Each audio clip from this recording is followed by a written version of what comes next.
The title of this video may have come as a bit of a surprise to you, but it is true. We are switching from A Gentle Feast to Alveary for next year.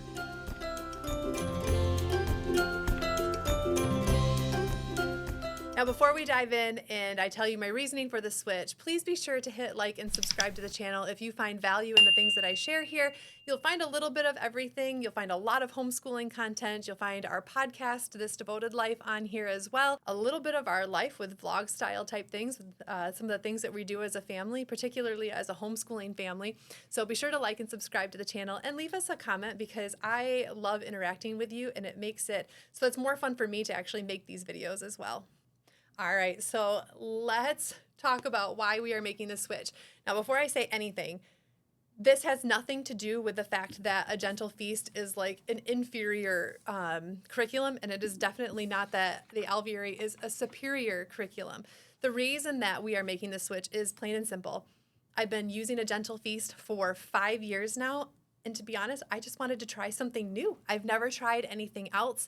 As a Charlotte Mason homeschooler, I made the decision to go with A Gentle Feast years ago because of the open and go style curriculum. Like, you can flip this open, take a look at a flat lay, a 2-page flat lay, and it tells you everything that you need for the entire week for all 4 forms, which was amazing for me as a first-time homeschooler, and I have loved everything that Julie from A Gentle Feast has put together. You can tell that a lot of time and effort has been put into making a Charlotte Mason education accessible for a first-time homeschooler or just anyone who's wanting a little bit of help putting together a Charlotte Mason style curriculum.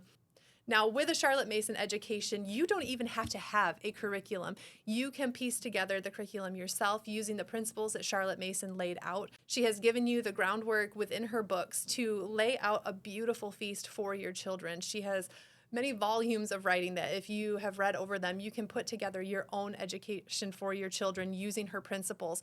Lots of living books, lots of beautiful ideas, just a broad feast for your children just to be invited into, to sample and to try and to just have this beauty of an education. So with things like A Gentle Feast and the Alveary and other curriculums that put together the pieces of a Charlotte Mason education, that's exactly what they're doing, is they are simply piecing it together for you. You should never feel bound to a particular curriculum. Like, even within A Gentle Feast, I was making changes every year. If there was a book that we just weren't connecting with, I made a change, or if there was just something that I thought maybe could be done better, we did that as well. Like, I did swap out some of the science, and I actually talked to Julie about this, and I just said, you know, Form 2 science, because she was asking me on my opinions on what could be something that they could do a little better, and Form 2 science is one of those things where I thought, you know, I would like to see a bit of improvement in that area. So last year we switched to Sabbath Moods science curriculums, and I loved doing those alongside A Gentle Feast. So never feel like you are stuck with whatever curriculum that you choose, because you are the educator of your children and you should be able to make those changes as you see fit for your family and for the values that you have in your home. So I made the switch. Like I said, it simply was because I wanted to try something new. I had seen a lot of people trying or who have used the Alveary in the past. And to be totally honest, when I first saw it, it was 6 years ago when I was first looking at a Charlotte Mason education. I had a friend who was currently doing it. She logged in and let me take a look, and my mind was like, I cannot even wrap my brain around what they're doing here. That year, 6 years ago, they had, from my understanding, it was a big Excel spreadsheet, and I took one look at it, and I was like, you literally have to scroll and scroll and scroll and scroll, and I was like, my brain does not work that way, and there is no way that I am going to be able to do that for my kids. It just wasn't laid out in a way that made sense to my brain. So over the past 6 years, I've watched them take the ideas from the people who are using their curriculum, and each year it has gotten better and better and better from what I've seen, and they truly are laying out a beautiful feast now for parents and children to do together. So some of the differences between the Alveary and A Gentle Feast. So A Gentle Feast, you can jump in any cycle that you want to do, whereas the Alveary, they only have one cycle that everyone is doing at one time. Now, you could take that as a pro or a con, because if you are wanting to study, Columbus, Conquests, and Colonies, which is 1000 to 1680 AD. That was what this was for this past year that we did. If you wanted to do that, you could choose it. Or you could go and you could do like the American Revolution, or you could do modern times, whatever you wanted to do with a gentle feast, you could do that. Now the Alveary has where everyone is doing the same thing, which was a bit of a bummer for me because that means that we will actually be repeating the same cycle that we did last year. But the cool thing about it is that there is not one repeated book. Not one. We are repeating a similar cycle, and there is not one book that will be repeated for any of my children that they did last year. So even though we're studying the same time period, there is going to be a completely new feast laid out for them. So like I said, some people view the everyone doing it at one time as a very positive thing, because now everyone who's doing the Alveary can talk about the exact same thing because everyone is on the same cycle. So that is kind of one of those things. It depends on how you think, whether you are going to view it as a positive or a negative.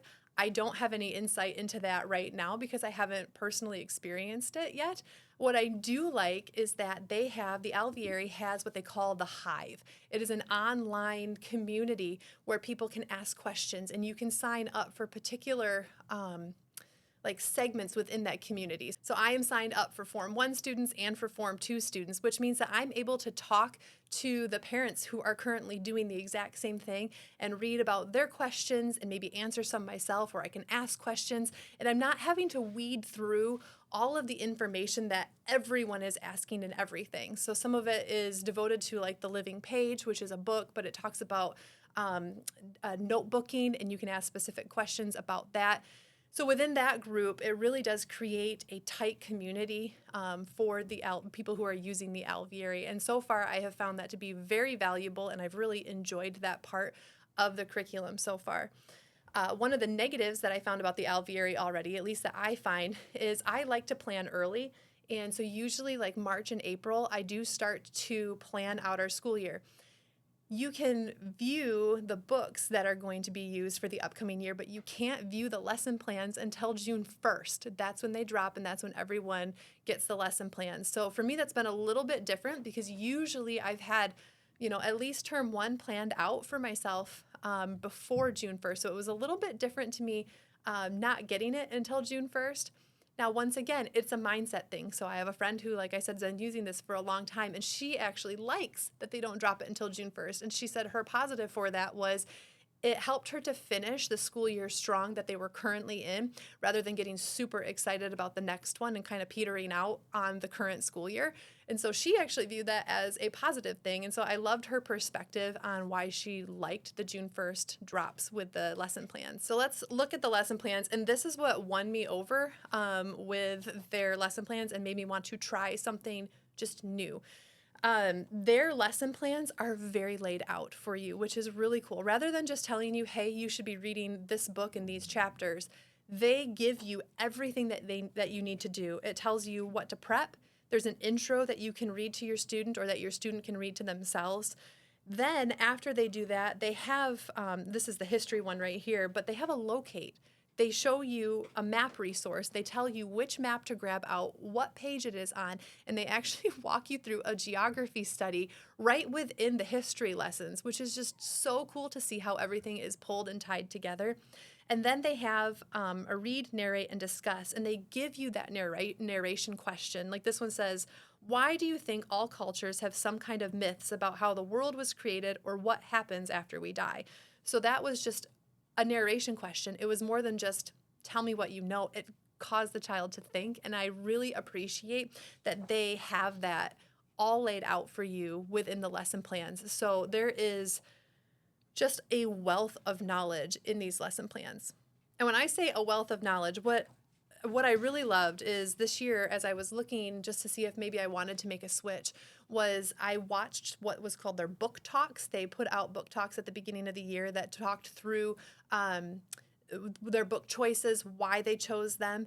And as I watched these women talk about why they chose the books, I loved that there was this collective working together. It wasn't just one person picking out some books. It was literally like a whole panel of people who were they specialized in particular areas and they were passionate about them, and they brought that to the table, and they were able to bring their skills, their desire, their just their skill set, and to create these beautiful curriculums and to pick out these books, which, like I said, were so different from anything that I had seen in a Charlotte Mason curriculum thus far. So I really liked that they, collaborated on that, and that there's a panel of people doing the Alveary. So while I'm watching these book talks, one of the things that really drew me to it was I watched their science plans, and I loved what I was seeing with that, because they took a look at biomes, and they chose books that really drew kids in.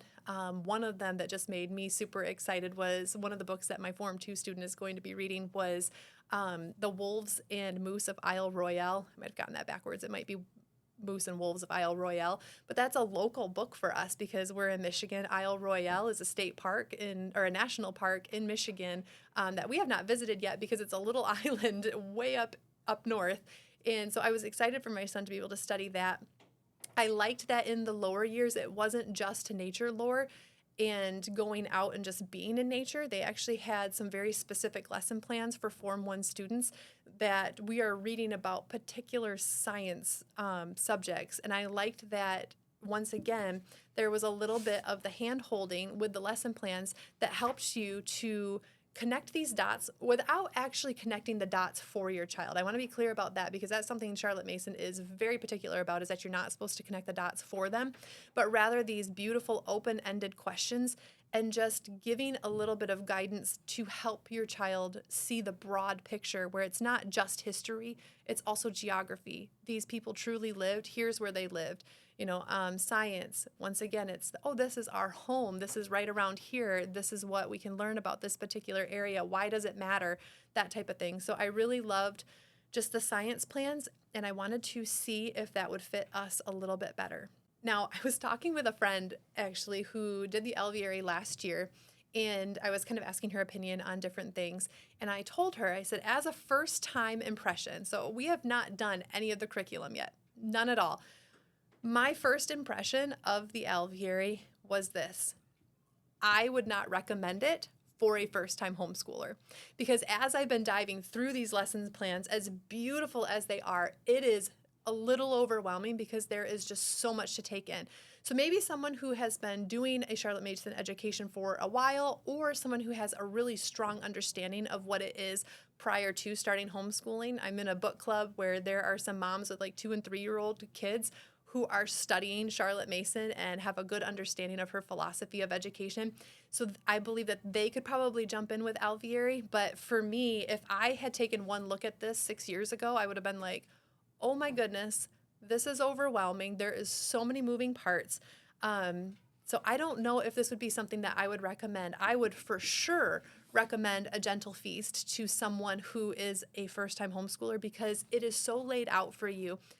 It is a great curriculum, particularly if this is like your first time homeschooling and you just need someone to be like, here, this is what you need to do to start off your journey with a Charlotte Mason education. Now, one more thing that drew me to it, and this is one thing that I am so excited about. So the Alveary this year, once again, they took the advice from the people who have been using the curriculum and they created an online lesson plan for your children, or not lesson plan, but planner for your children. And it's called Syllabird. And I have been spending the past 2 or 3 weeks really playing with that and have loved it. So what they did was they preloaded all of the lesson plans. So all of like this single page right here ends up in this portal on Syllabird, and you're able to click add history to my Form 2 student, and it populates into their lesson plans, and they can create a login. They can click on today and just be like, okay, history for today, click. It opens up.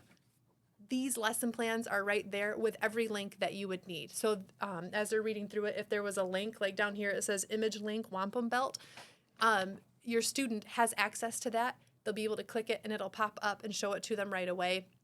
So I loved the online planner that they created this year with a partnership with Syllabird. There is only one thing that I have found within it that has not worked well, and that is if you plan out a specific lesson or a specific subject, if you decide to shift the date, like your start date, you can't shift it easily. You would actually have to unsubscribe from it and resubscribe to that particular lesson for your start date. It was a little bit wonky, but other than that, I have been so impressed because you're able to plan out the entire year. So when I say I add history, it's not adding a particular lesson. It's adding 36 weeks of lessons. You go in and you can put in your particular vacation days, and all it does is it puts a break there and bumps the lesson a week. If your child doesn't get to something in the week, you literally just say hit reschedule, and it will reschedule all of it. It'll push everything by 1 week, which I think is really cool. Or you don't have to do that. You can double up if you wanted to. But I just thought that that was really neat. It took a lot of the tediousness of planning out or using an online planner where you're inputting everything yourself. Everything is right there, word for word, from the lesson plans with all of the links, and that has been so cool to see. It really is a beautiful thing, and I'm very glad that they decided to do that this year and that I'm jumping in on this year when they've launched it for the first time. So I am very excited to try something new this year. Just to kind of recap, I think that A Gentle Feast is still a beautiful curriculum. There's no particular reason why I'm like, yeah, I'm leaving it. It's more I just want to try something new and see if even something is a better fit for us. There's a chance maybe I'll go back to A Gentle Feast next year. I don't know. But that's the beauty of homeschooling. It allows us the freedom to do and try new things. The Alveary so far, I have been very pleased with everything that I have seen from them so far with their lesson plans. They don't have any printed manual where it's just like an at a glance. That is one negative that I've seen there too. But once again, I think that Syllabird kind of makes up for all of that because it's just an at a glance right on there. And yeah, overall, I'm really excited about the Alveary. I'm excited to try something new. I'm excited for the lesson plans that maybe help us to dive a little deeper than anything that we've been doing in the past. I'm excited. I hope you are too. So hopefully I'll be able to give some updates mid-year just to talk about our experience with the Alveary, what we're liking, what we're disliking. So hopefully this was a really great intro to why we're switching and my first impressions on the overall planning of the Alveary and what I'm seeing so far and what I'm liking. So like I said, be sure to like and subscribe for more content like this.